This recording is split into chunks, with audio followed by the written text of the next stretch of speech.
हम लोगों को शांति दे रहे हैं, हमारे लिए शांति कारक है। मित्र देवता माने दिन के देवता, सूर्य देवता, और हृदय में स्नेह देने वाले देवता। हमारे हृदय को स्नेही बनाने वाले देवता मित्र। इनिदा स्नेह ने मेद्याति इति मित्राम। मित्र किसको कहते हैं? जिसको देखकर कठोर से कठोर, कड़वा से भी कड़वा, क्रूर से भी क्रूर दिल पसीज जावे, उसका नाम होता है मित्र। इनिदा स्नेह ने मेद्याति इति मित्राम।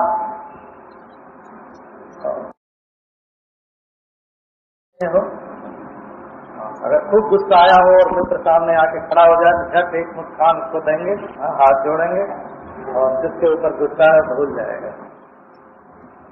जो हमारे हृदय में स्नेह का संचार करे उसका नाम मित्र। दिन के देवता सूर्य माने दिन में हमेशा हमारा हृदय स्नेह से भरा रहे, आप देता रहे और प्रकाश का अनुभव करता रहे। और शाम वरुण माने रात्रि का देवता। जब हम अज्ञानांधकार में होते हैं उस समय भी जो हमारी भलाई के लिए, हमारी रक्षा के लिए तत्पर रहे उसका नाम है वरुण देवता। वो हमारे लिए शांति कारक है। सन्नो भवत् स्वर्यमा, जो हमारी आंखों का देवता है। सूर्य अनुकूल रहे, वरुण अनुकूल रहे और हमारी आंखों की देवता। हमारी दृष्टि सर्वत्र पवित्र रहे, शाम रहे। अर्जुना माने आंखों का देवता। सन्न इंद्र, सन्न इंद्र बोलते हैं, सन्न इंद्र।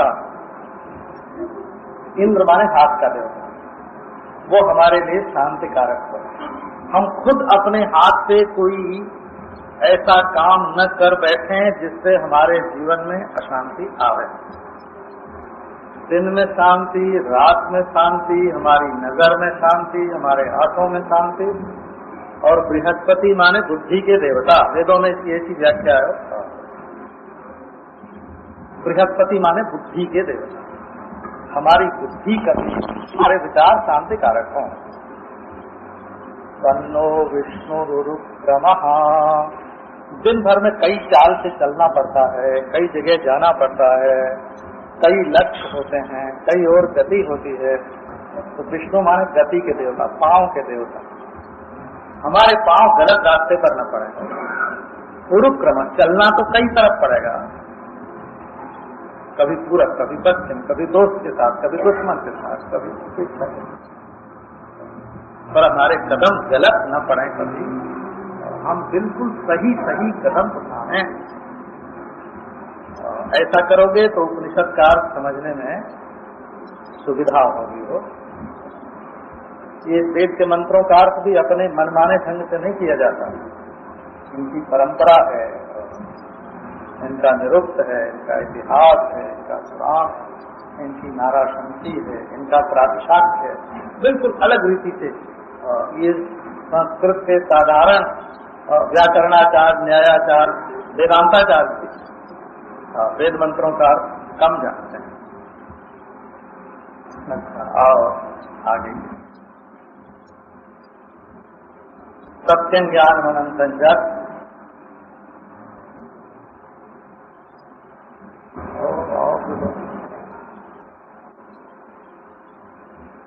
ये तैत्तरीय उपनिषद के मूल, हास्य, वार्तिक, सबका सार निकलने पर जो अनुभूति होती है, उस अनुभूति को इस ग्रंथ में प्रकाशित किया गया है। मूल उपनिषद तैत्तरीय, उस पर भाष्य शंकर भाष्य, और उस पर सुरेश्वराचार्य का वार्तिक। इन तीनों का मंथन करके ये अनुभूति प्रकाश नाम का ग्रंथ श्री विद्यारायण स्वामी ने प्रकट किया है। इसमें आत्म पुराण का भी आश्रय दिया हुआ है। अब ये हुआ कि ब्रह्म ज्ञान का सूत्रण करें। ये ब्रह्म शब्द का अर्थ सब संप्रदायों में परमात्मा है। ब्रह्म माने परमात्मा। श्री रामानुजाचार्य जी महाराज ब्रह्मसूत्र की व्याख्या करते हैं। उनका श्री भाष्य है, भाष्य का नाम है श्री भाष्य। तो उन्हें भी अर्थातो ब्रह्म जिज्ञासा का अर्थ तो करना ही पड़ता है। तो ब्रह्म माने परमेश्वर, सर्वांतर्यामी नारायण। मध्वाचार्य भी भाष्य करते हैं, उनका पूर्ण प्रज्ञ भाष्य है ब्रह्मसूत्र। साक्षात नारायण, ब्रह्म शब्द का अर्थ है साक्षात नारायण। श्री निम्बारकाचार्य का भाष्य है, पारिजात है, कौस्तुभ।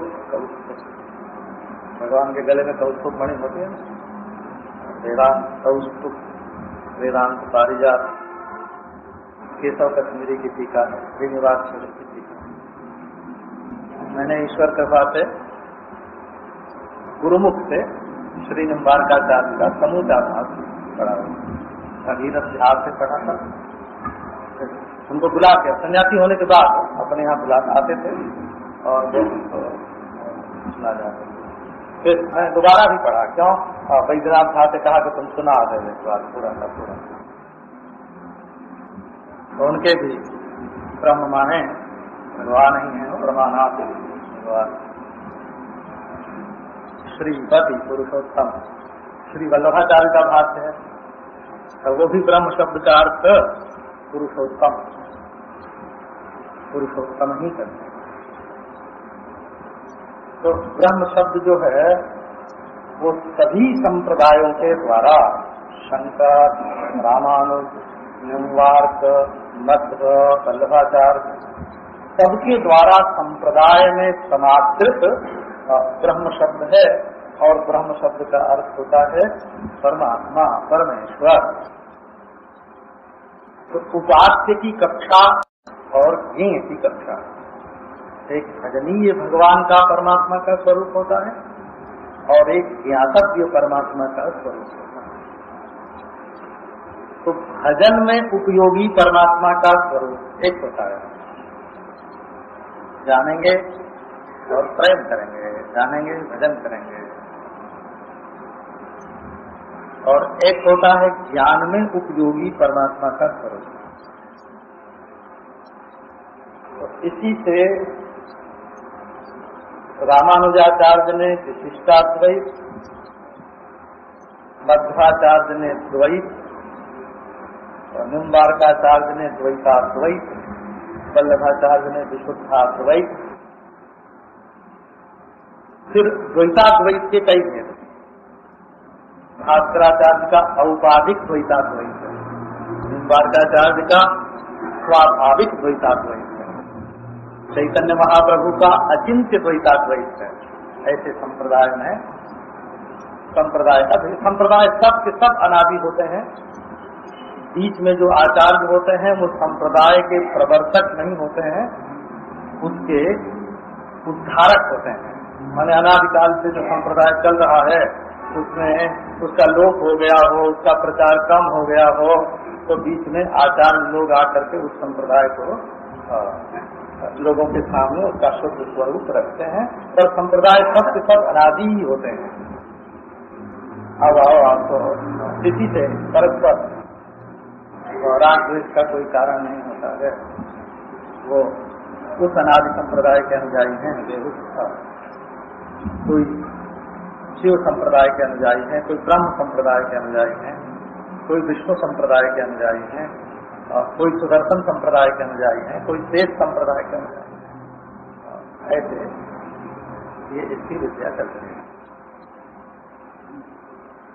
अब आपको शंकर संप्रदाय के अनुसार जो इसका विभाग है वो सुना। वो कहते हैं श्रद्धा और विश्वास। आप वेद पर, गुरु पर, संप्रदाय पर श्रद्धा कीजिए और अपने अपने संप्रदाय में जो प्रमाण स्वीकार है उसको स्वीकार करें और उस विश्वास के अनुसार साधन करके, श्रद्धा के अनुसार साधन करके और फल प्राप्त कीजिए।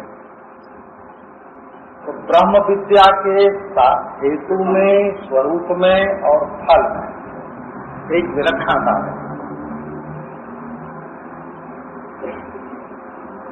और कर्म, उपासना और योग के साधन में, स्वरूप में और फल में एक विशेषता है।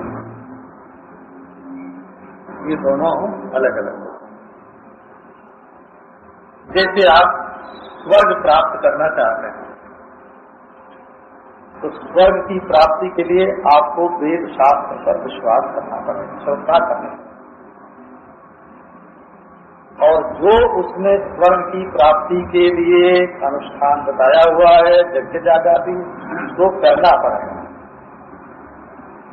और उस यज्ञ जागादि का जो फल है वो इस जीवन में लौकिक सुख के रूप में या इस जीवन में नहीं तो मरने के बाद परलोक में, उत्तर जन्म में, अगले जन्म में उसका फल मिलेगा। इस जन्म में भी मिल सकता है, परलोक में भी मिल सकता है, अगले जन्म में भी मिल सकता है और जितना फल होगा उतना भोग करने के बाद फिर बस उससे आगे नहीं। स्वर्ग से भी उतरना पड़ेगा, जीवन में भी उतना ही फल मिलेगा, अगले जीवन में भी उतना ही फल मिलेगा। तो देखो, स्वर्ग की साधना है श्रद्धा, विश्वास और अनुष्ठान, विहित अनुष्ठान, यज्ञादि का अनुष्ठान। यज्ञादि का अनुष्ठान उसका स्वरूप है धर्म का और श्रद्धा, विश्वास ये उसका हेतु है और उसका फल है स्वर्ग आदि रूप शास्त्रों। अब कोई कहे कि हम चाहते तो हैं स्वर्ग और मनमाना साधन करेंगे तो मनमाने साधन से स्वर्ग नहीं मिलेगा, क्योंकि स्वर्ग का ज्ञान सिवाय शास्त्र के और किसी प्रकार से होता ही नहीं। स्वर्ग है ये बात कोई देख के नहीं बताता है, कोई जाके नहीं जानता है। तो जब अलौकिक फल की प्राप्ति करनी है तो उसका साधन भी अलौकिक होगा और वो अलौकिक उपाय से ही प्राप्त होगा, लौकिक उपाय से नहीं। इसलिए शास्त्र श्रद्धा के बिना यदि कोई स्वर्ग की प्राप्ति चाहता है और शास्त्रोक्त अनुष्ठान के बिना स्वर्ग आदि की प्राप्ति चाहता है तो वो नहीं हो सकता। अब कोई समाधि को लगाना चाहे और कहे अपने आप लग जाएगी, तो अपने आप जो समाधि लगेगी वो तुम्हारे काम की नहीं होगी। वो लगेगी फिर छूटेगी, लगेगी फिर अपने आप लग गई तो अपने आप छूट भी जाएगी। उस पर तुम्हारा कंट्रोल नहीं है, वो तुम्हारे वश में नहीं है। ये नहीं हमारा मन तो अपने आप ही लग जाता है। अरे अपने आप लगेगा तो अपने आप एक दिन ऐसा टूटेगा कि मार डालेगा तुमको, बोला। हमारा आप मन अपने आप अमुक जगह पर, बड़ी बढ़िया जगह पर गया, ठीक है आज बढ़िया जगह पर गया है, कल घटिया जगह पर जाएगा और नाश कर देगा। मन का थोड़ी देर के लिए अच्छी जगह जाना या एकाग्र होना उतना कीमती नहीं है। कीमती उसमें यह है कि वो हमारा आज्ञाकारी है कि नहीं, वश में है कि नहीं, कि नियंत्रित है कि नहीं। आज आपके नौकर ने बहुत बढ़िया काम किया, बड़ी मीठी आवाज में बोला, है ना,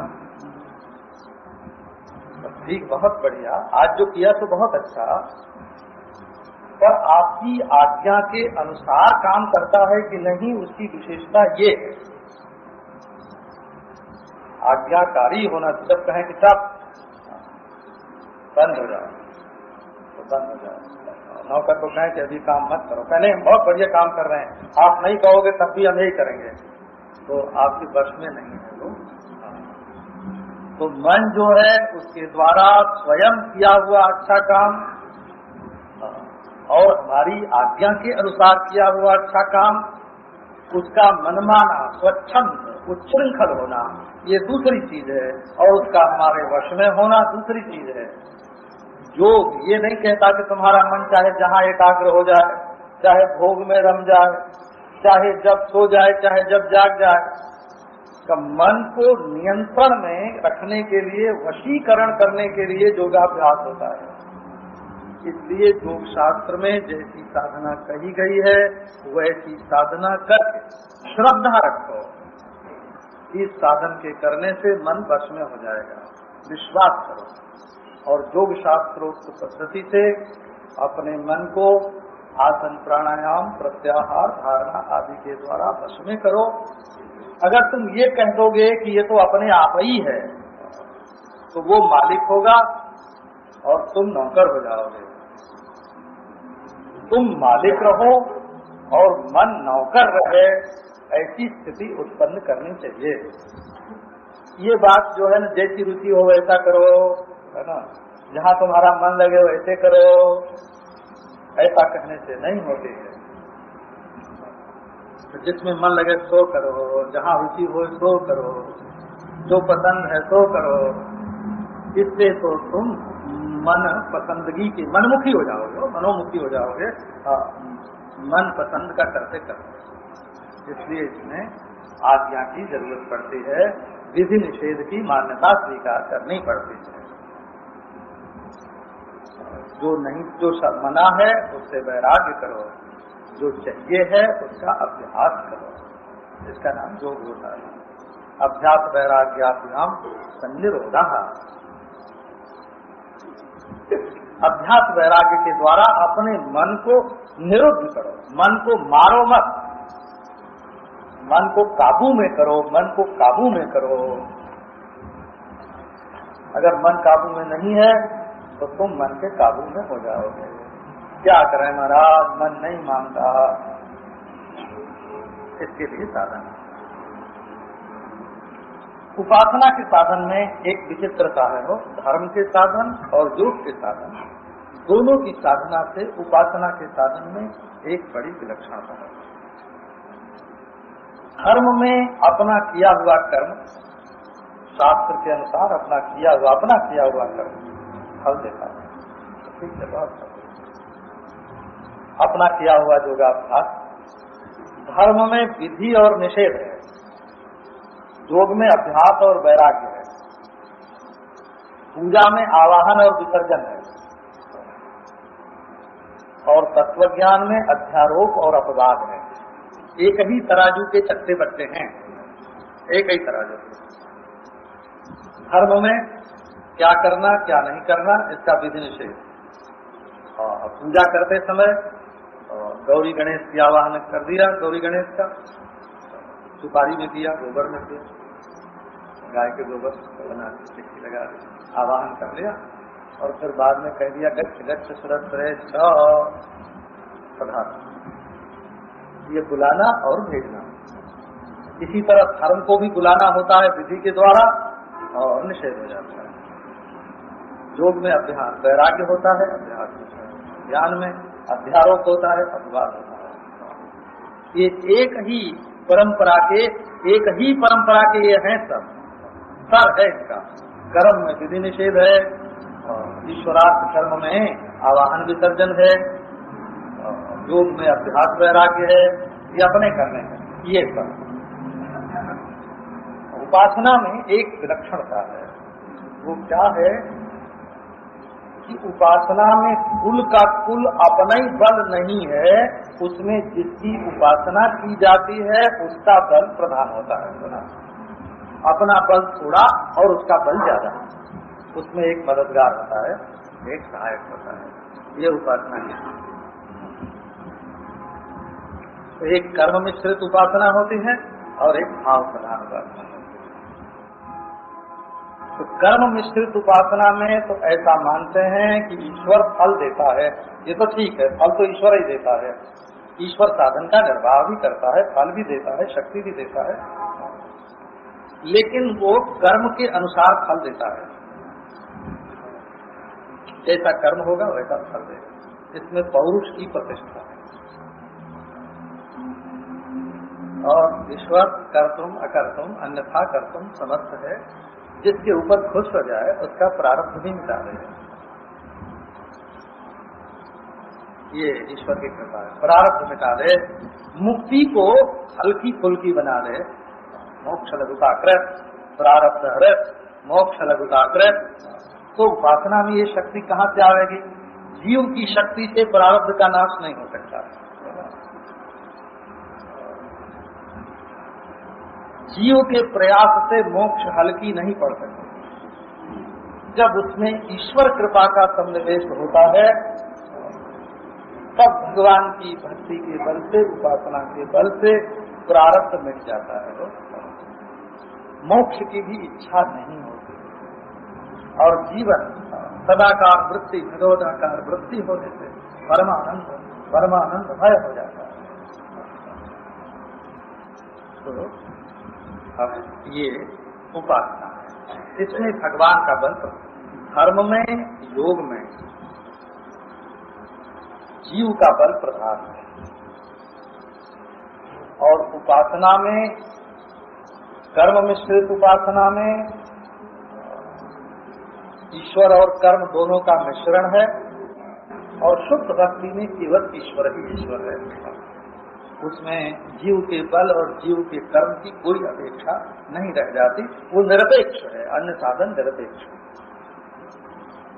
सगुण ईश्वर की प्राप्ति में ये जो राम का दर्शन है, कृष्ण का दर्शन है, विष्णु का दर्शन है, शिव का दर्शन है, लीला में प्रवेश है, परम धाम की प्राप्ति है, इसमें भक्ति स्वतंत्र है, बिल्कुल भक्ति स्वतंत्र है। भक्तिरेवैनम समयति, भक्तिरेवैनम दर्शयति, भक्तिरेवैनम गमयति, भक्तिरेवैनम नयति। भक्ति सबसे बड़ी चीज है भगवान की। ये जो शंकराचार्य का तत्व ज्ञान का मार्ग है उसकी पद्धति दूसरी है, उसकी शैली दूसरी है। पहले ही वो कहते हैं कि दुनिया में 4 प्रकार कर्म का फल देखने में आता है। 4 प्रकार अभी सुनाते हैं। तो इसमें भी हेतु के रूप में तो पहले वेदांत पर, गुरु वचन पर हैं और ब्रह्मात्मय के रूप लक्ष्य पर श्रद्धा होना आवश्यक है। श्रद्धा तो सब, अगर तुम्हारा मन शांत नहीं होगा, चोरी करके आओगे, पुलिस का डर लगा रहेगा और आके वेदांत की कथा सुनने बैठ जाओगे तो वेदांत समझ में आवेगा कि पुलिस समझ में आवेगी? पुलिस समझ में आवेगी। हाँ, भोग करके आए हो उसकी याद आवेगी। भोग वासना मन में भरी है कि जाके भोग करेंगे तो उसका चिंतन होगा।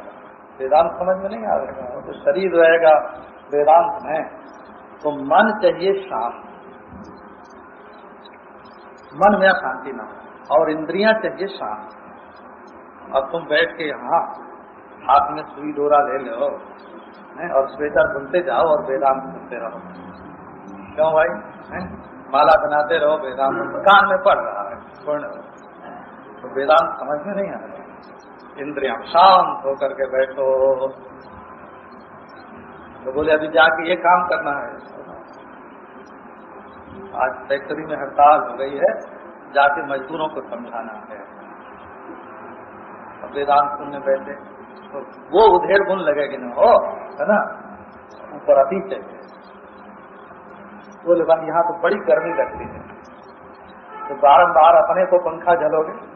ये हमको पंखा झलने कई बार लोग आते हैं ना, तो खड़े तो होते हैं हमको पंखा झलने के लिए, पर वो करते हैं अपने को।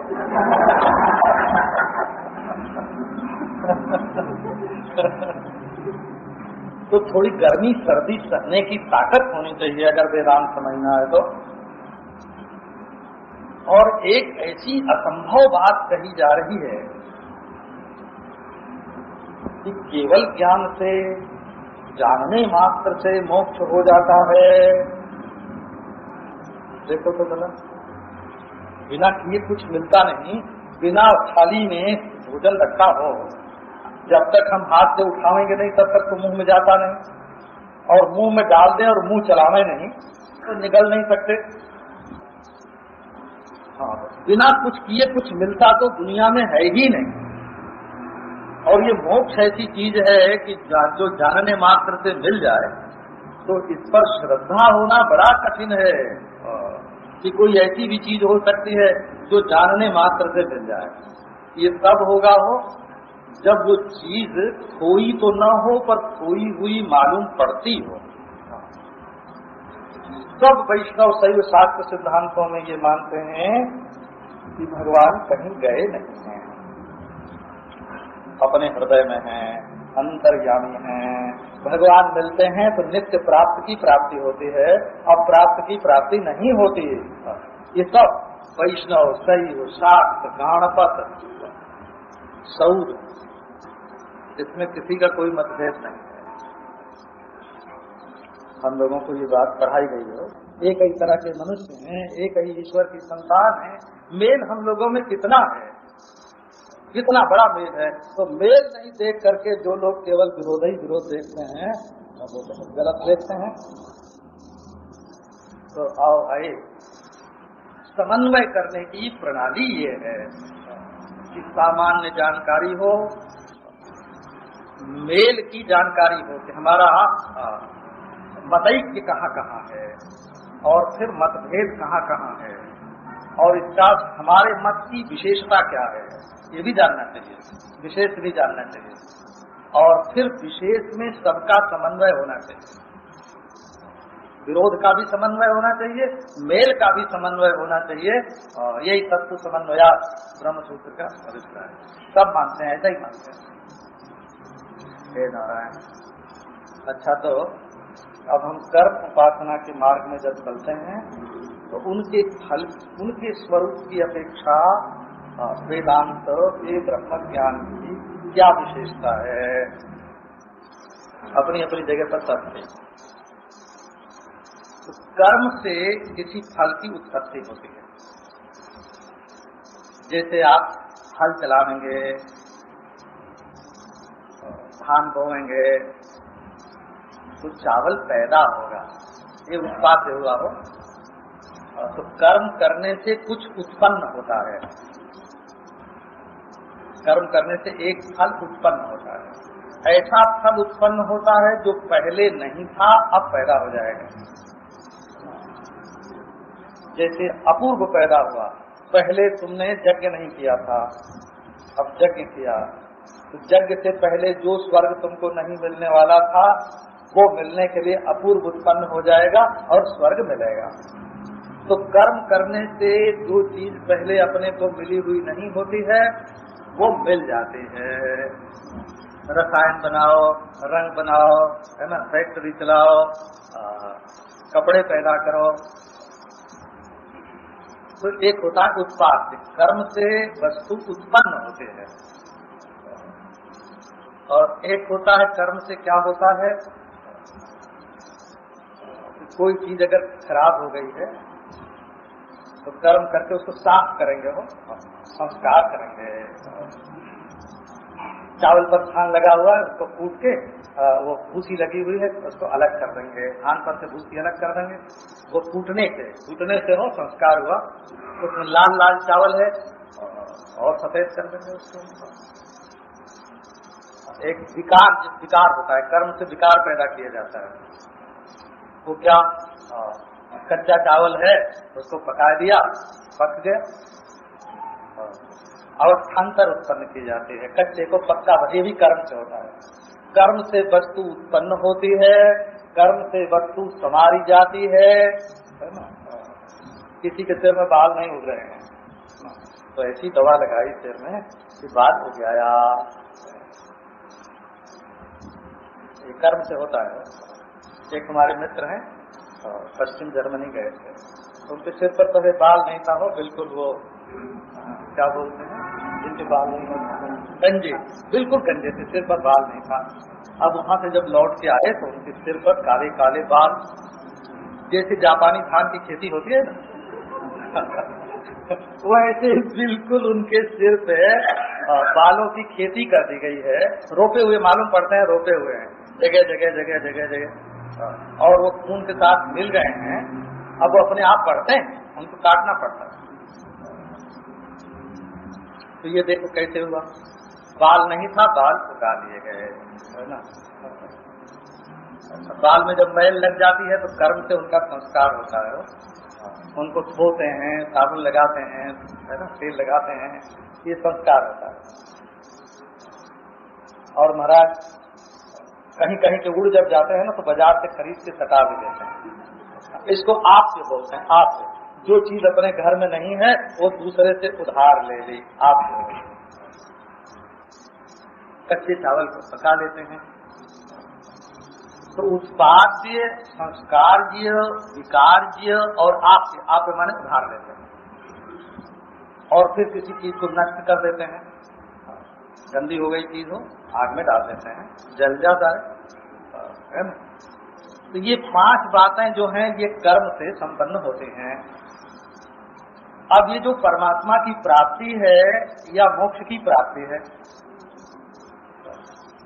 ये न उत्पाद्य है, न संस्कार्य है, न विकार्य है, न आप्य है, न विनाश्य है। इन पांचों में से कोई नहीं है। ये नहीं मोक्ष को पैदा करेंगे, कर्म करेंगे मोक्ष पैदा होगा। तो जो पैदा होता है वो तो मर जाता है। यज्जन्यम तदनित्यम यद दृष्टम तन्नष्टम, जो पैदा होता है वो मरता है, जो फरा तो झरा, जो बरा सो बुझाना, जो फलता है वो झड़ जाता है, जो जलता है वो बुझ जाता है। अगर कर्म से मोक्ष पैदा करोगे तो मोक्ष एक दिन मर जाएगा। राम नाम सत्य है। डालिया कुएं में आदमी मरता है तो यहाँ पे मुंबई में तो देखा हो, कुआं महाराज वो भी उसने जाके देखा तो ओ घी ढूंढ रहे हैं और वो मुर्दे पड़ रहे हैं। चल मोक्ष पैदा होगा तो मर जाएगा। और मोक्ष यदि संस्कार करने से बनेगा तो उसका विकार भी हो जाएगा। और यदि उधार का माल लाओगे तो वो वापिस करना पड़ेगा, है ना। और यदि किसी भी कारण से मोक्ष का नाश हो जाए हैं, तो उसको चाह के क्या करोगे? तो न उत्पाद्य है, न आप्य है, न संस्कार्य है, न विकार्य है, न विनाश्य है। सब मोक्ष है क्या? बोले ये नित्य प्राप्त होने पर ही अप्राप्तता मालूम हो रहा है। असल में हम परमात्मा के स्वरूप को ही मोक्ष कहते हैं। जो परमात्मा है सो मोक्ष है, जो मोक्ष है तो परमात्मा है। तो ये अप्राप्त क्यों है? ईश्वर यही है, अप्राप्त क्यों? एक तो ऐसी चीज होती है ना, हम हाथ में कहीं छिपा के रखें हो, कुर्ता उर्ता के नीचे छिपा के रखें और कट करके का चल और वो सामने आ गई। तो पहले से थी एक ऐसा जादू का खेल दिखाया कि वो सामने आ गई, तो जादू का खेल उसको बोलते। एक चीज दिखाई, देखो हमारे हाथ में है कि नहीं है, आओ और अब कहीं कुछ नहीं, मुट्ठी में कुछ नहीं। तो जो चीज है उसका लोप कर देना, इसका नाम जादू का खेल है। और जो चीज नहीं है उसको दिखा देना, इसका नाम जादू का खेल है। तो ये परमात्मा, हमारे दिल में परमात्मा, साक्षात अपरोक्ष परमात्मा, जग भक्त नित्य शुद्ध बुद्ध मुक्त परमात्मा, अंतर्यामी परमात्मा, अमृत परमात्मा, ये रसमय, मधुमय, दास्यमय, तो परम सुंदर, परम मधुर परमात्मा हमारे दिल में है। ये ऐसा क्या जादू का खेल है कि वो दिखाई नहीं पड़ता?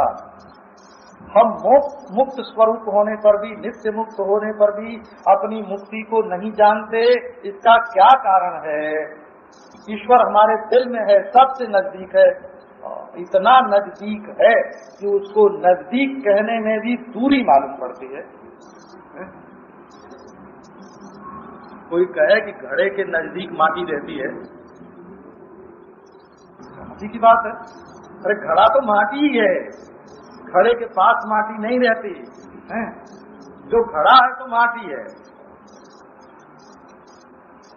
तत्व की दृष्टि से अद्वैत है, कार्य की दृष्टि से द्वैत है, तो कारण की दृष्टि से अद्वैत है। घट की दृष्टि से द्वैत है, तो मृत्तिका की दृष्टि से अद्वैत है। लो, तो इतना परमात्मा हमारे इतना पास, हमको क्या तू ढूंढे बंदे, हम तो तेरे पास। अरे बस एक बार इंटरव्यू कराने की जरूरत है, तो एक बार पहचान करा दो।